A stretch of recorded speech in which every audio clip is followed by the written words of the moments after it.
동아프리카 에티오피아의 하다르라고 불리는 놀라운 장소가 있습니다. 보물창고 같은 곳이에요. 우리는 그곳에서 수많은 오래된 동물 화석들을 발견했습니다. 그리고 그 잔해들 중에서 매우 특별한 걸 발견했는데요. 바로 오스트랄로피테쿠스 아파렌시스라고 불리는 생물의 화석입니다. 이 중 하나는 거의 완벽한 상태로 발견됐어요. 여러분은 오늘날 비틀스의 유명한 노래 이름을 따 루시라는 이름으로 알고 있을지도 몰라요. 루시는 부엌 카운터 정도의 키를 가진 작은 여성이었어요. 그녀는 200만 년 전에 살았고 우리가 그녀를 발견한 1974년에 거대한 유명 인사가 됐죠. 우리가 우리의 초기 조상들인 오스트랄로피테신이라고 불리는 생명체에 대해 더 많이 알 수 있도록 도와주었어요.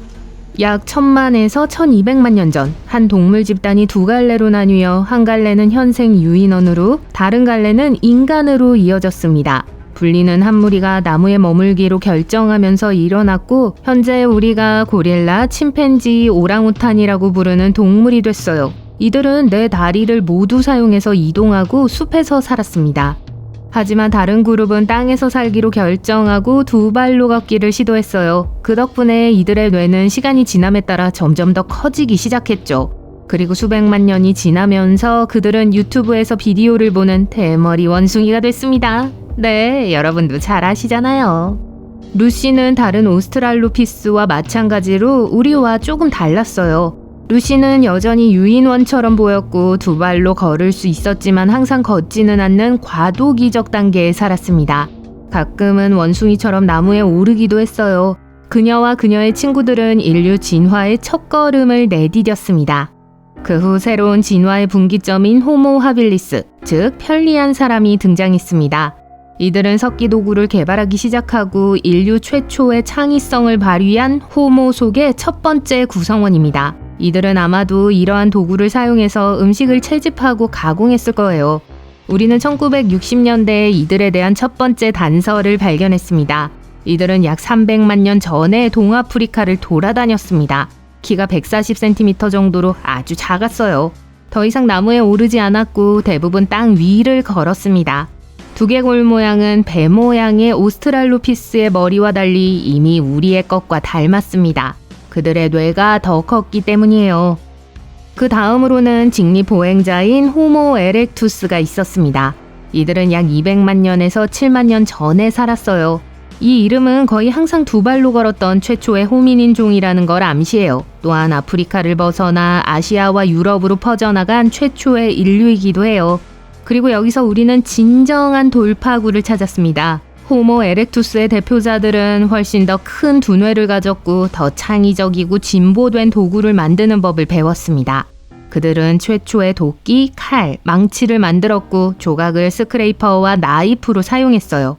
또한 나무 껍질, 풀 등 다양한 재료를 사용해 최초의 줄과 밧줄을 만들었을 거예요.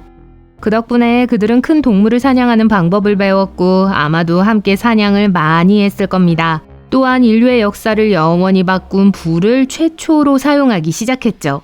시간이 지나면서 유명한 네안데르탈린을 포함해서 더 많은 호모종들이 등장했습니다. 네안데르탈린은 유럽에 뿌리를 둔 것으로 알려져 있는데요. 그들은 약 40만 년 전에 우리의 공통 조상으로부터 분리되었습니다.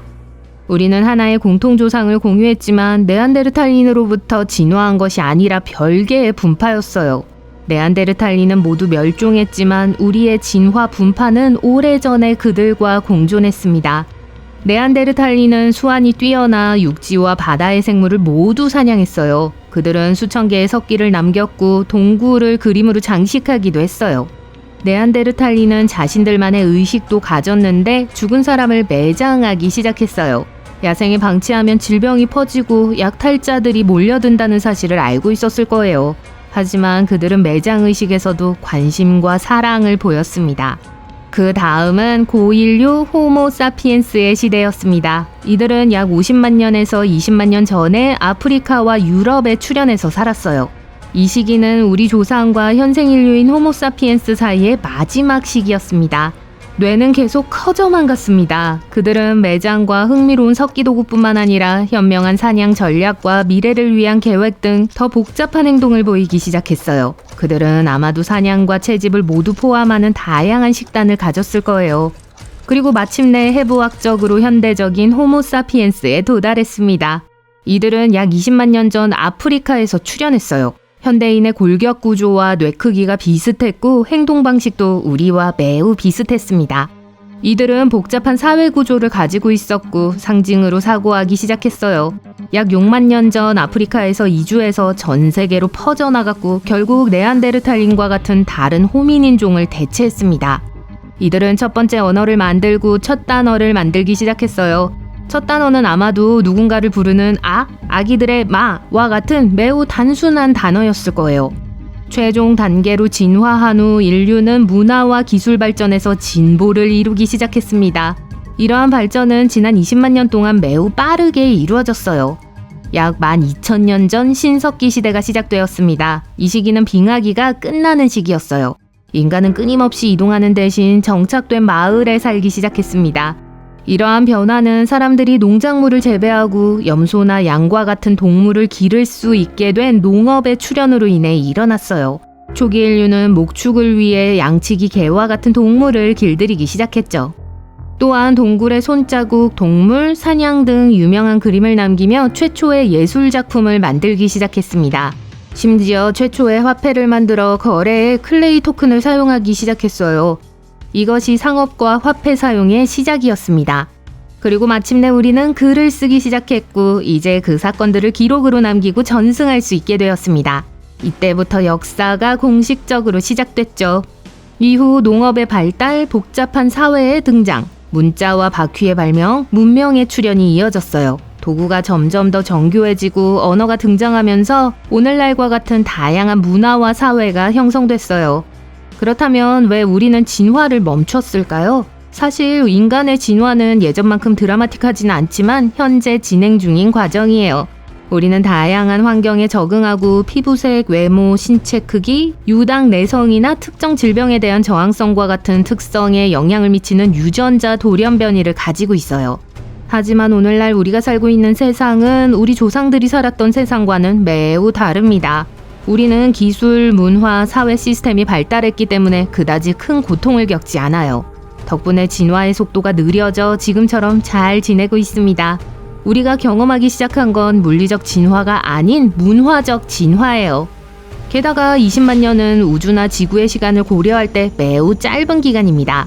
수십만 년 후에 우리에게 어떤 일이 일어날지 지켜봐야 해요. 그때는 제가 살아있지 않겠지만 이에 대한 몇 가지 이론이 있습니다.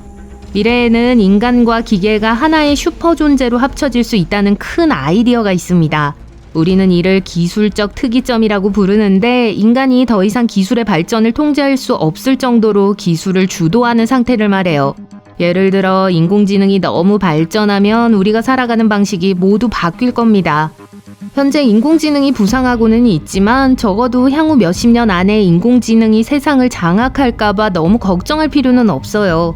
현재 우리가 개발한 인공지능은 시뮬레이션이 거의 없는 약한 인공지능일 뿐이에요. 인공지능에 대해 잘 모르는 사람들에게는 무섭게 보일 수 있지만 사실 인공지능이 의식은 물론 인간 두뇌의 복잡성에 도달하기까지는 아직 갈 길이 멀어요.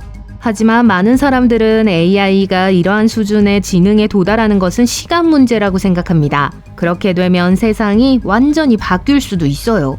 다른 가능성도 있습니다. 예를 들어 언젠가 우리가 기계와 합쳐져 의식을 클라우드에 업로드하는 방법을 배우는 단계에 도달할 수도 있어요.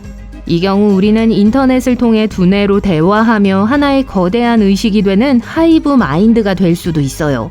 미래에 어떤 일이 일어나든 한 가지 확실한 건 기술이 빠르게 변화하고 있고 조만간 우리 모두에게 영향을 미칠 것이라는 점입니다.